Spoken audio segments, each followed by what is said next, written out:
Ano ang kukunin sa seller o owner pagbibili ng lupa or property? Magandang araw mga idol. Sa video na ito mga idol, alamin natin kung anong mga dokumento ang dapat mong hingin sa seller para maging safe at legal ang inyong transaksyon.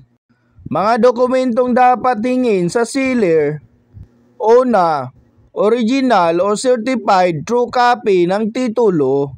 Kailangan ang original o certified true copy ng titulo kapag bibili ka ng lupa, dahil ito ang pinakatiyak na paraan para matiyak na malinis at lehitimong pagmamay-ari ang iyong binibilhing property.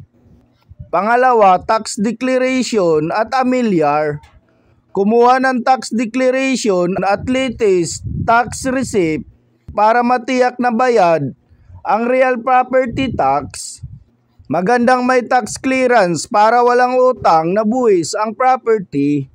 Deed of absolute sale.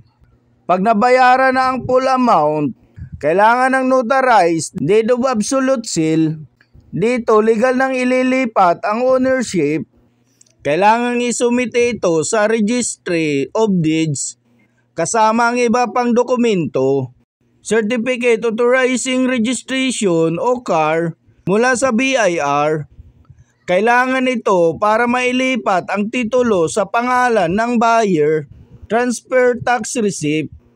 Ito ay patunay ng pagbabayad ng transfer tax. Mga paalala at tips bago bumili ng lupa: i-verify ang titulo sa Registry of Deeds. Kung may authentication pictures ba, red, blue, border, o watermark. Physical inspection ng lupa. I-compare sa technical description. Kailangang maingat sa boundary disputes. Huwag magbayad ng walang dokumento. Mahalagang kumpleto at maayos ang dokumento para maiwasan ang aberya sa hinaharap. Kung gusto nyo ng mga tips and updates na kagaya nito, subscribe for more. Thank you for watching.